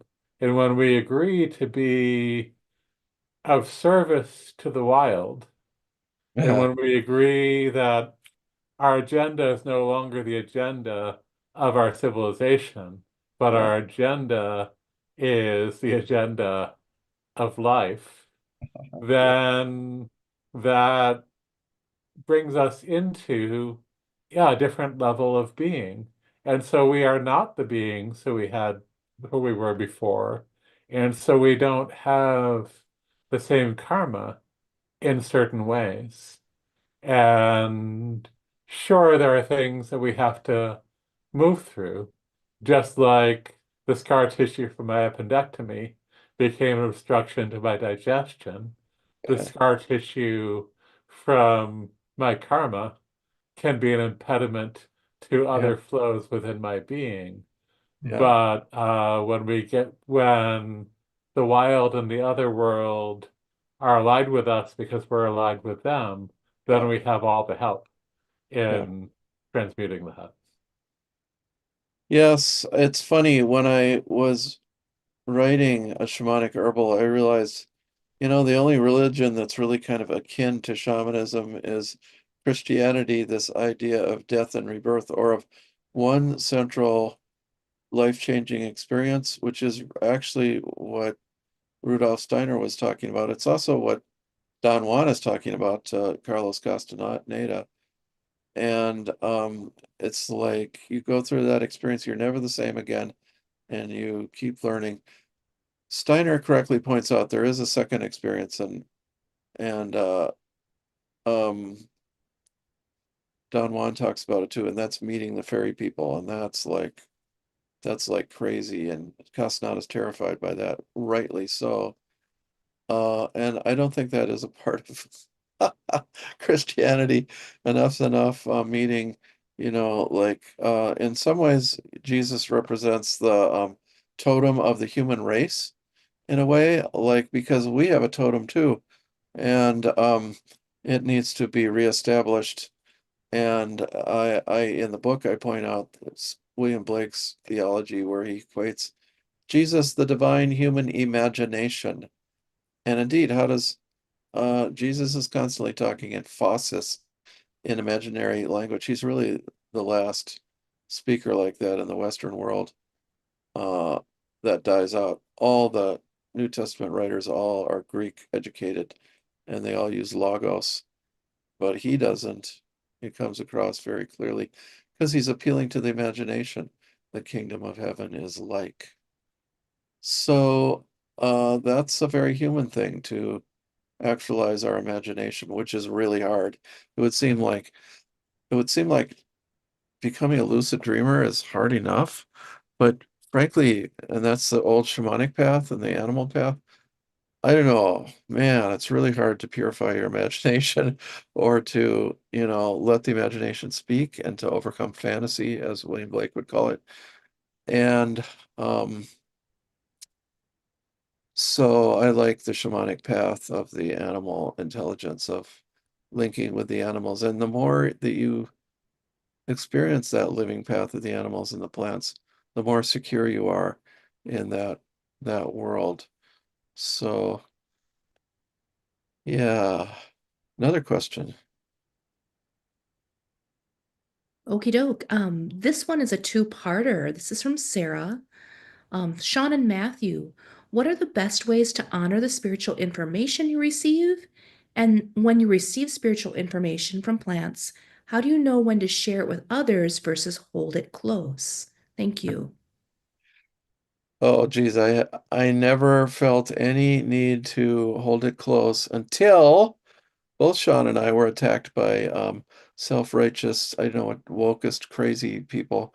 And after that, I realized, oh, and who called themselves herbalists, and I knew that they weren't really herbalists, and I knew that, oh, I don't need to worry about withholding information. The people who don't deserve this, they withhold it themselves. And so it's a matter of attunement. This really shows up in your clientele, all of you guys, as you become herbalists. You will attract people that are your people, whatever those are. If you're a young mother working with homeopathy with kids, in the Waldorf school or just in as I've seen this so many times, or in uh, homeschooling or something like that, that you'll end up knowing so many women and children and helping them. And whatever, your group is, from the beginning at the herb store, there would always be this just like crazy, like people, New Agers, just the craziest people, yoga, this and that. And people would say, how in the world, where do you get these clients from that I describe in my books and stuff, And that was the people that were attracted to me. So in your clientele, you will build it according to the people that are your group. And I can't remember what that was a branch off of. What was it? Yeah. Uh, do you want to take over? Maybe you remember what the question is from Yeah. that. So the first part was about honoring what we receive from the plants. And I think about the German mystic Meister Eckhart said, if the only prayer you ever said was thank you, that would be enough. And Wow. so that's the beginning of it. But of course, yeah, I think there's a wonderful writer, Sophie Strand, who talks about rather than praying to something, praying as something, and rather than a prayer as something we speak, as a prayer being something we become. And so it's not just saying the words thank you, but really becoming and embodying that gratitude. And so when I think about the practices of bringing offerings to plants, I don't know how a blackthorn views the honey or the whiskey or the milk that I'm bringing. But I know how the blackthorn understands that I come differently when I bring those three offerings than when I don't. And so that's reshaping my presence. And so it's coming into that relationship and coming into that relationship and learning to keep your word within those relationships. Yeah. And also, just as for your friends and your family, you look out for their well-being in the same way, looking out for the well-being of the plants who are your teachers and your medicine and your companions. And as for what to hold close, I have learned with certain plants to hold close things about harvesting and medicine making because some plants, when that information gets shared too widely, no matter how much warning you give, people won't approach them in respectful ways. And I certainly learned that the hard way through teaching people about ghost pipe and then seeing not the people I taught over harvesting, but that they went for a walk with somebody and pointed out the plant Yeah. and shared a little bit, and something got lost in translation. And then Uh, a short while later, all of the local populations were wiped out. So I've learned that the specific things about medicine preparation and medicine harvesting with certain plants, I will only tell certain people, and only when I've seen that they're ready to receive them. As for the rest of it, I feel like my strangeness is its own protection Yeah. because when I'm speaking about when I'm speaking about anything, I am speaking truly about the way that I experience it. But because it's an unusual way, people think that I'm being metaphorical or think that I'm speaking about an archetype. And it used to bug me, but now I realize that's okay. If you're receiving it at that level, that's the level that you're prepared for, and engage it that way. But that also is a protection of the deeper truths contained, because only when you're ready to come into relation with them will the fullness of what's being said become clear. And so it's not a being purposely cryptic, but it's a speaking in ways that only those who, Yeah. as the Bible would say, have eyes to see and ears to hear, can fully receive. Mhm. Very good, Sean. Since the picking season for Ghost Pipe is over, I can mention this. This was an extraordinary year for Ghost Pipe all across at least the eastern United States because I took a car trip. I talked to so many people who saw just tons of it, and that was true of me in my neighborhood. I'd never actually seen it before. Actually, on my land, there was fair amount, although because it was pastured, it's coming back. It's like just a few, not tons of, you can see it in whole fields almost. But this was a big year for Ghost Pipe. A lot of people just saw it all over the place, which means, what does that mean? That's a remedy. That's truly a shamanic herb too. Remedy that helps you rise above the pain and see um, and be able to help process in a way what your experiences are, and not physical pain and emotional pain and psychic pain, spiritual pain.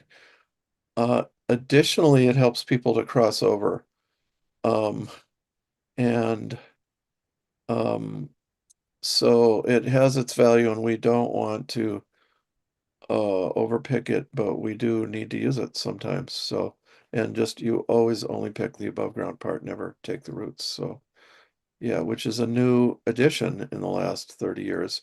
In the old days, they'd actually pick the roots as well as the tops.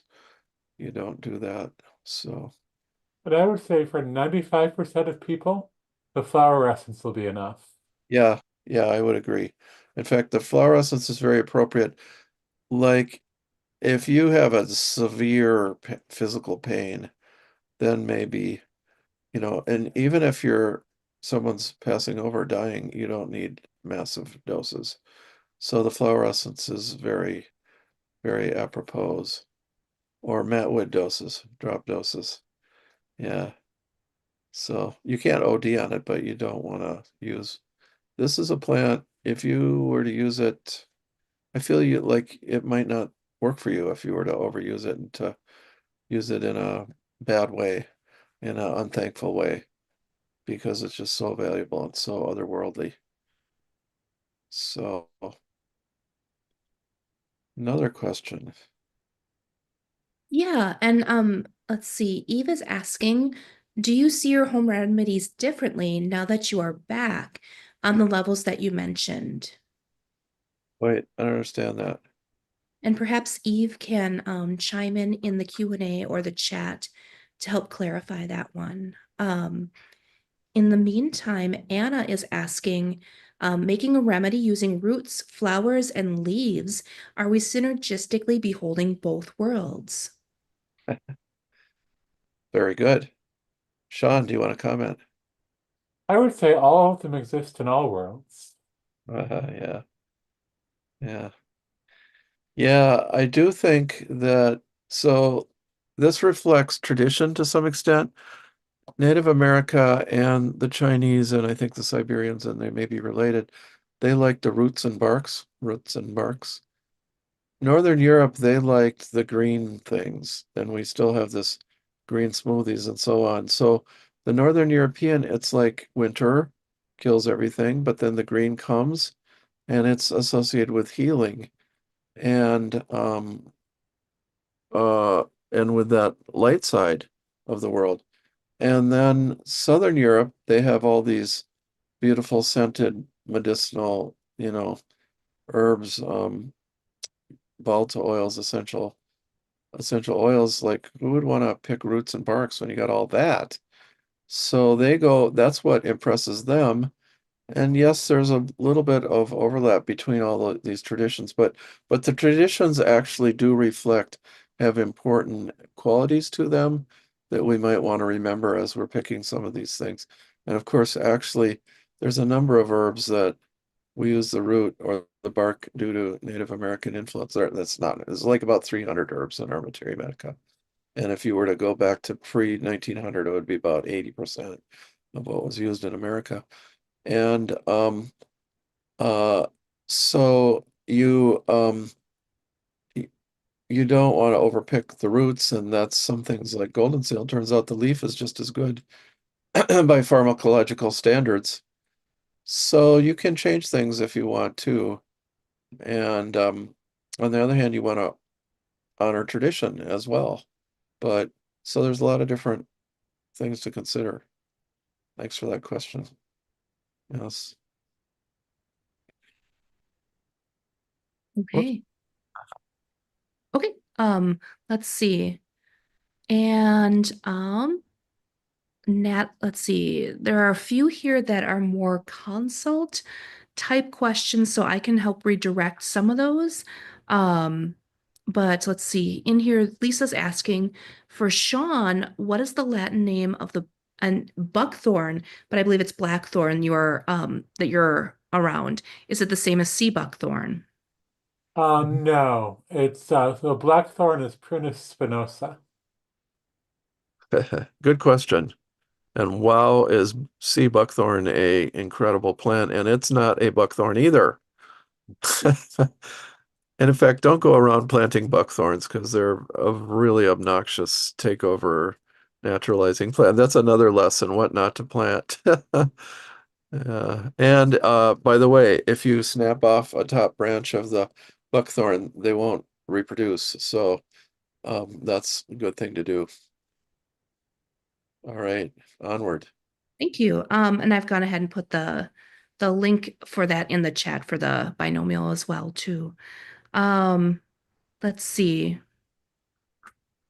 Um, this one may be a little bit on the consult line, but you can let me know if it's too much, but it does have to do with ghosts.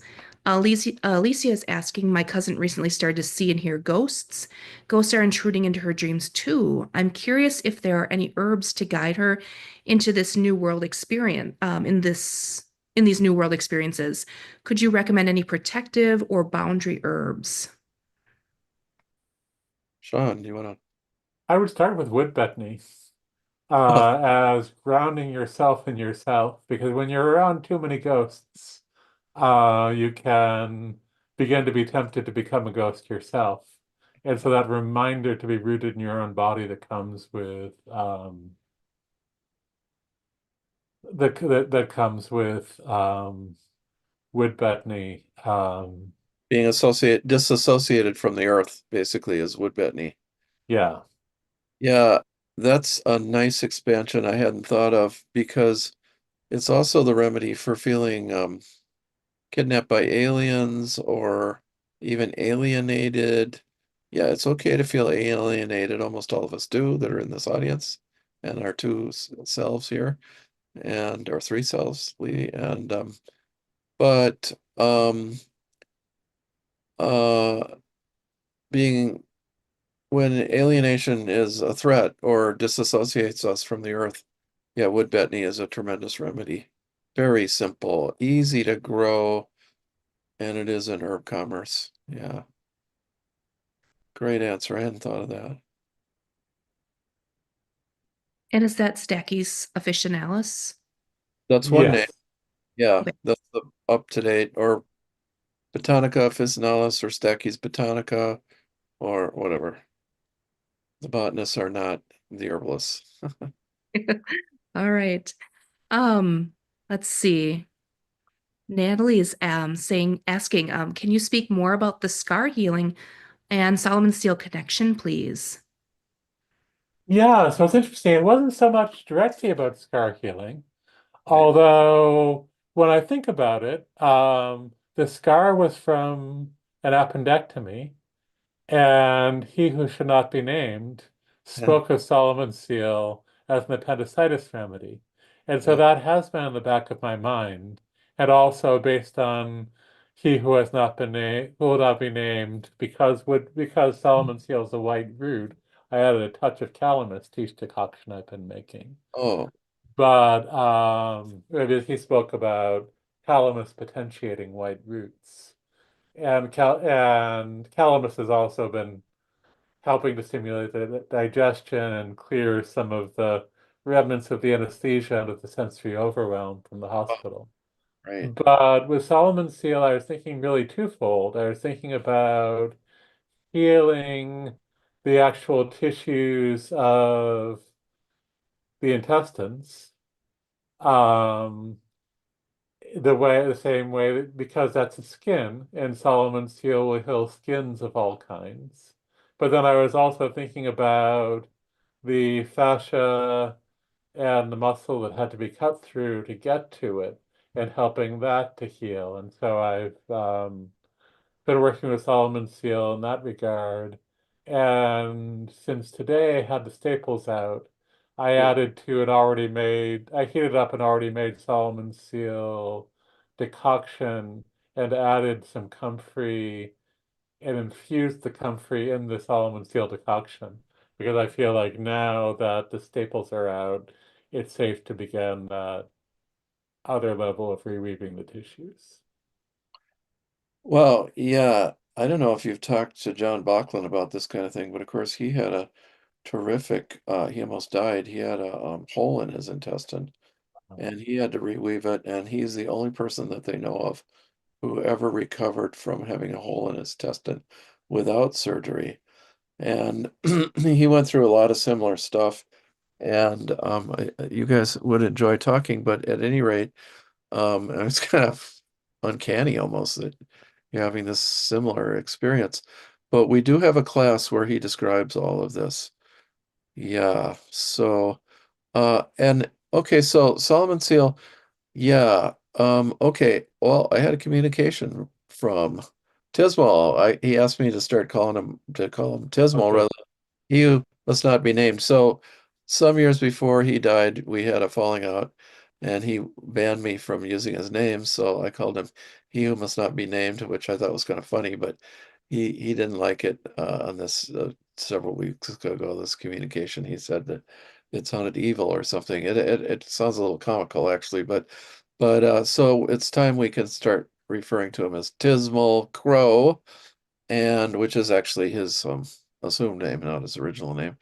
And so yeah, maybe from now on we'll be doing that.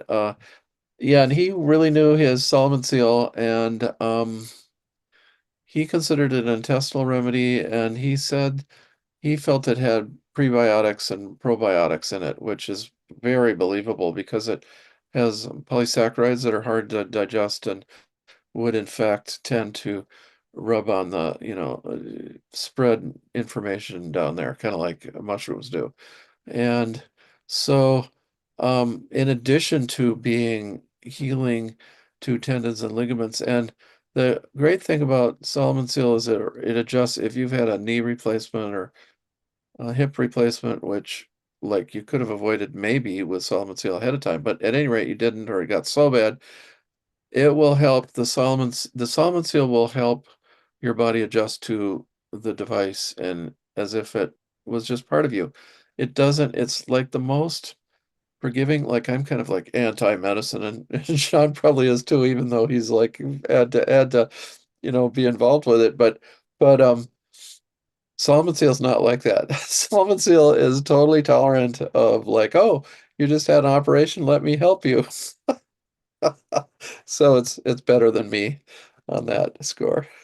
Oh, and that prebiotic and probiotic action has actually been established. There was a paper done by Oh, Chinese researchers on the Chinese Solomon seal species that firmly established that in the literature about 5 years ago. oh, well, of course, Tismo mentioned this 20 years ago, and he just knew it Totally. Yeah. by talking to the plant, and he knew that plant so well. Phyllis, when I got to know Phyllis, Phyllis knew that plant as well, and I realized, they both lived in Arab at one time, so similar teachers. Yeah. Um, yeah, so and anyways, like Solomon feels like a good luck plant. It's like helps you put the get things in the right place, like physically, mentally, emotionally, etc. And actually, oh, maybe we're close to the end. We'll give Matt Woods a good luck potion, which the New York students always get from Claudia Kiel talks about it because I would have forgotten about it. I said, oh, you need a good luck remedy to somebody who had to leave the class early due to a family problem, and so so I'll give you the second version, the later version. Uh, Agrimony or cinquefoil, Solomon seal, and rabbit tobacco. And the rabbit tobacco to get you to another dimension. Yeah. So, yeah, the The good rabbit luck. tobacco is everywhere here, and I've been burning it as incense and smoking Oh, it a lot. oh, yeah. Yep. Yes. It has that same property of ghost pipe as helping people transition. Actually, Solomon seal does too, but that's not a that's not something Tismal taught. That's just a funny um side thing learned along the way. Well, we're almost done here. Any important burning questions there? I think a few of them can be redirected, or I can show them where they can find classes. To do that, I have a feeling someone's going to ask what uh, what ratios do you use for your Oh, formula there? no, no, no. Doesn't matter. One would be Fair fine. enough. Fair enough. I'm Um, I'm a simple soul when it comes to compounding. Uh, okay, well, I'm gonna bow out now. And if Sean is feeling tired too, you're an hour later even. And bright-eyed Lee there, you can take over and lead things for a bit there, but I've reached my limit. So, Oh, I will say one thing is I saw somebody asking earlier in the chat what I was burning, and it's birch polypore, oh, which I just learned about as smudging herb um, recently, and the bit that I heard about it came from Cree tradition. But of course, birch polypore was also in the medicine bag of Otzi, the Iceman, that's found in right. the Alps. And Yep. so I feel like it's probably a universal Yeah. northern medicine. And Yeah. it really helps to clear away unwanted spiritual forces in Oh, a oh, very profound way. oh, right. We Similar didn't. to the way the diamond willow fungus further north does, which they call the ghost chaser. Oh, so answer that question even more. All right. Adios. all right. Thank you both. Thank you, Sean. Thank you, Matthew. You are officially off duty. And for those of you that are hanging out, I will show you where you can get your questions answered since we just ran out of time with this amazing in-depth look into the topic of both Matthew and Sean's books. However, yes, stick tight here, and I'll let you know where that is, as well as any lingering questions you may have on how to get Matthew and Sean's book. So I'll just borrow your screen for a little bit and I'll show you because we've had people coming in, coming out, just as to let you know where you can get a hold of Matthew's book and Sean's book. You can head to the Matthew Wood Institute of Herbalism website At the homepage, right at the top, we've got the Shamanic Herbal, Plant Teachers, and Animal Medicines by Matthew Wood. And that also is linked to a free class that will just enrich your experience with the book. It's the free introduction to animal medicines and wolf and deer medicines. Animal medicines is a very large course that Matthew, Chris McPadden, and Amanda Nicole taught together. And this is the free introduction to that class. You can register for that for free and then also get the bonus wolf and deer medicines. Wolf was talked about tonight, and so was deer. Both Matt and Sean did discuss them. So learn more about them here by registering for free. If you scroll down here, there's also some infographics that will help like give you little tidbits about those types of medicines as well as Bayer. And if you keep scrolling down, there's where you can get the book. There's a link there as well as a link to Audible. And then there's a link to the full animal medicines course there. If you're a library subscriber, you're going to have access to that. If you're A to Z, you might want to check that out. It's available within the library or as an individual purchase as well. And there's the teachers featured there. I'm going to head back up here so I can show you again Sean's website. This is Otherworld Well. I'm going to scroll right back up here. And I've gone to the books tab, and the book is The Silver Branch and the Otherworld Forest Magic with Plant and Fungi Allies right here. So you heard Sean talk about the birch polypore in there. Obviously, one of his fungi allies for tonight. Scrolling down here, you can learn more about the book. And right here is where you'll want to order that. I'm going to go back to the site and I'm going to, let's see, just double check and see if there's any questions here. I'm going to stop sharing for just a little bit. And I'm going to check out those questions that didn't get answered, and I'll show you where you can find those as well. So let me just log in here and get those going. Let's see. And just to let you know, if questions are very personal, we cannot answer them because they are more consult worthy, and we wouldn't want to overlook anything that would need to be discovered during a consult. And you can check out our faculty page, and I'll show you where that is. I'll share my screen again, and the faculty page is a great place for you to look if you're looking for people that may give consults. So I'll just borrow your screen again. And here I am. I'm logged in on site right now. So this is the page that it'll bring you to when you're logged in. If you scroll down to the bottom, we've had to tuck it away here, but you'll see faculty. And it'll list all the faculty that are on site, and you can click through or scroll through here. And a lot of folks here that have their own web pages, you can go ahead and click on those to see if they have consult information. And most herbalists will keep that information right on their very own homepage. So please feel free to look through there if you're looking for a little bit more of a deep dive into some health or some herbal questions that you may have. Let's see. And looking through there,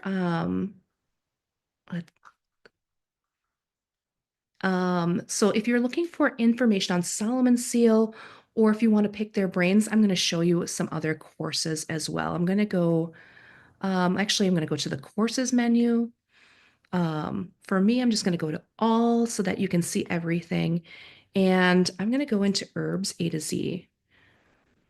Oops. If I can spell it right, then I can get there. Let's see. If I scroll down, since I'm subscribed, it'll come up under that as well. I'm going to go ahead and continue and let you know just some of the classes that we have that relate to Solomon Seal. So yes, once again, sorry about the autoplay there. Down at the bottom, we have a lot of our herb-specific classes. So I'm just going to scroll down here, not trying to make anyone dizzy, but there we go. Heading down towards the end, we have herbs here. And if you look through these classes, actually, you'll find that Sean's been a part of them as well. Let's see. burdock, red clover, rabbit tobacco was mentioned tonight. You guys, some of you may be herbs A to Z subscribers. If you're registered for the free class, this might be news to you as well. So I'll just show you where that is. Some of you might not have explored A to Z as thoroughly as you'd like. You have it. This is where it's living. Boy, there's so much. There's the Monotropa class or the Ghost Pipe class. Matthew and Sean both co-teach this together, so you might want to check that out. Wood Betony was mentioned as far as that protective or boundary medicine. You can check out Wood Betony here. Sean's also included in that class. And let's see. Something I like to do because there's actually so many classes in here. I like to go to the find function within the site and I'll just search for Solomon Seal and it should pull it up here. So I should know where this is, but I don't. And I have so many tabs or windows going on. Let's see. Let me try this again. Thanks for your patience here while I'm trying to find that and locate it. Sorry, but there's an option that's, oh, there it is. It was hiding from me. So let me see here. And since I'm in a new browser, there it is, revealing. There's cucumber water and Solomon Seal. So thanks for going on that long journey with me. You can check that out here and you can ask your questions there. Solomon Seal is a little bit different plant, but you can certainly check that out. I'm going to head back to the questions again. Let's see. Burdock. So if you're asking about burdock, being an addition to Solomon Seal, you could ask it in this class, or we do have a burdock and dandelion class that was taught by Matthew and Phyllis Delight. She's, you can see her right here. She's definitely a presence on our site as well. And then there are some other animal medicine questions that are there. And so I'm going to take you to the animal medicines class. So the full class is right here. And I'm going to go ahead and click continue. Those of you that are library people, you have access to this, so go ahead and you can find a relevant class to ask your questions. For example, this day you can tell what topics are mentioned by the tests. So if you have a question about these animals, this would be a great day to ask that on. And it looks like underwater panther is being asked about in the Q&A. So what you're going to do is you're going to click through here and see if you can find that. And on the third day of class, there's more on underwater panther medicine, and you may want to ask your question in the video portion that's relevant to that. Let's see. And I think that answers most things. Oh, as far as there's a question about if you're a new clinical herbalist, I'm going to show you something really amazing. We have this great section for people that want to attend live classes with Matthew or Phyllis or many of our other herbalists. It features Q&As, study groups, and game nights. It comes with a professional library. And I'm going to go ahead and see if I can find that for you here. And we just had a class with Phyllis that addressed that as starting out as a beginner herbalist, and she gave some tips on how to do that. And although this just happened today, so the recording isn't quite ready, if you want to find it, you'd go ahead. Once you're subscribed to the Q&As, you have a whole backlog of Q&As with Matthew and Phyllis and Lori Rose here. And you would look for the recording and you could certainly ask that question there or just review some of the tips that Phyllis has given. I'll show you another place that also talks about consultations. This is a fantastic class that Matthew and Phyllis did a few years back.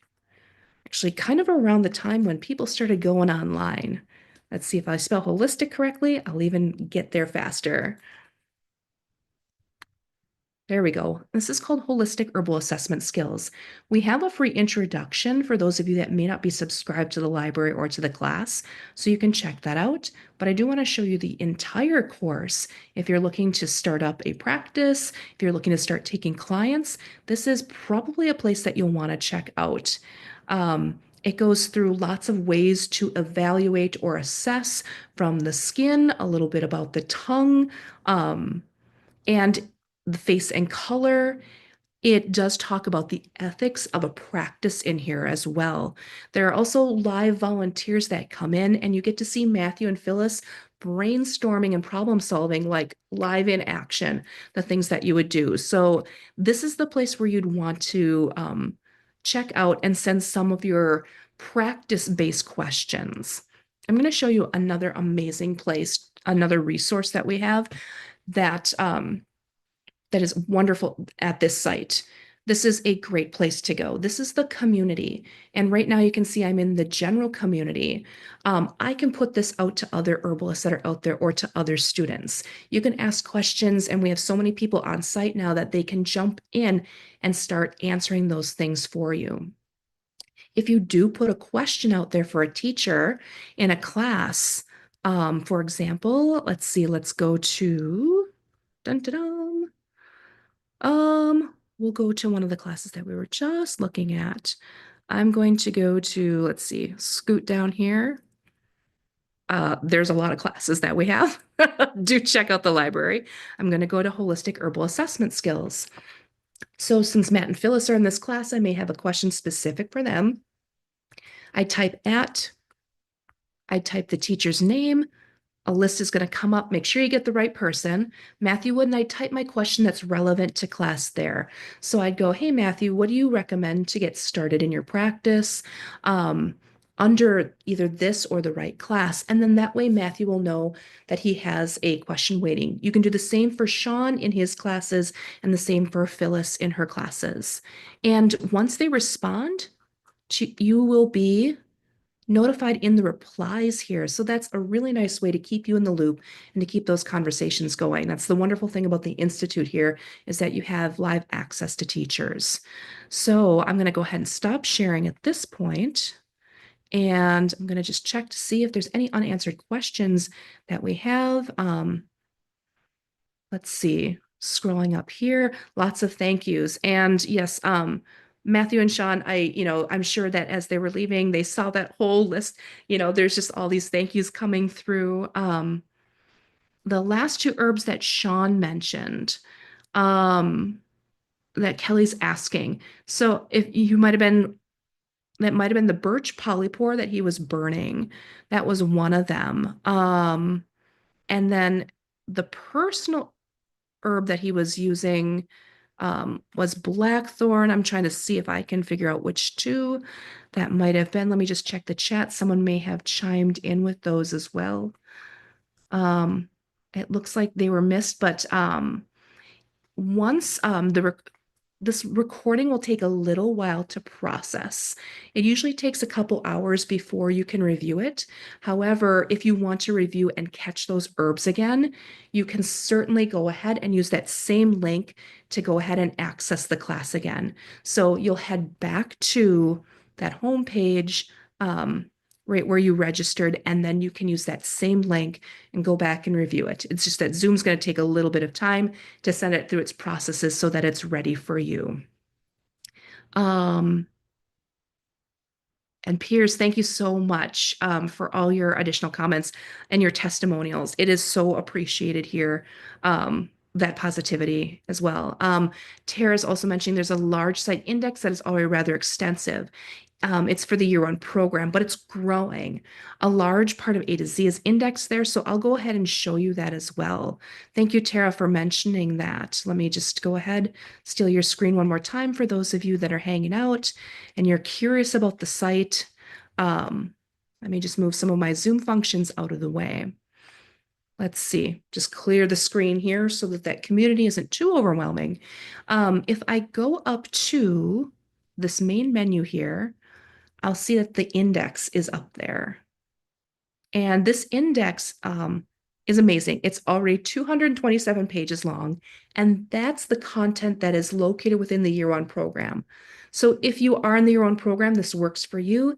If not, these links will not work, but pay attention because we're going to be updating this so you'll be able to link to topics of interest as well. So if you're researching something, like for example, and I know that this is pretty small, I'm going to bump it up here. But if you want to know more about these herbs, scroll away. See if you can find them. They are organized alphabetically. The herbs are in there by their common name. But yeah, if you want to know more about blue vervain, for example, we'd have to scroll down a ways to find some. Well, burdock did come up, so sorry about that. I'm making y'all dizzy here. Calamus came up too. So if you want to find out calamus, these are links to right where it goes. It's mentioned in Animal Medicines, Day 1, Part 1. So even though these links may not work, you can certainly use this as a source because a lot of these classes are going to be in the library and a lot of them are going to be in A to Z. So those of you that are just library subscribers, not in the year 1 program, you can still use this because you'll have access to a lot of this. And if you're library plus A to Z, you're going to have access to even more. See, I'll just go ahead and check the chat really quick. Birch polypore was the smudge, yes. So yes, I'm not sure what 2 things those are. And yes, we'll include the chat. Yeah, just go ahead and check out the chat really quick for any of those links that you might need as well. Thank you so much. I'll stop sharing here. Let's see. I'm just going to quickly drop, let's see if I can get back there. I accidentally closed out my links to Sean's class, but it is otherworldwell.com. So I'll type that really quick. And then, of course, you're here at the Matthew Wood Institute of Herbalism. So those are 2 places where you can find those books. Let's see. I'm just going to take a quick look. Okay. Oh, there's in the Q&A. Where do you access the replies? Okay. I'll go ahead and show you that. I'll bring up my screen again. I'll sure find it. I'm a little tab happy. All right. So let me just share again here. All right. So here I am.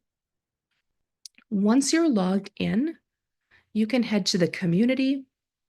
And if someone has replied to something that you've done, you'll be notified right here at the top. So right now I'm in the general community. There are other communities that are specifically program-based, but the general one is the one that will be brought up first, but you'll certainly see the replies right up here. There is another place where you'll see it as well. In your inbox. So it's under my menu, and it's my inbox, and see how I have notifications there as well. That's another place where you'll be notified. So if you don't get it by going to the community, you can also check the My Inbox portion, and they'll let you know who's replied to you, and that will link to it as well. So it's kind of a nice little fail safe. If you can't get it one way, you'll be notified by another way. And then a lot of times it'll kick out this right here. So that's really convenient for you. Just going to check. The old site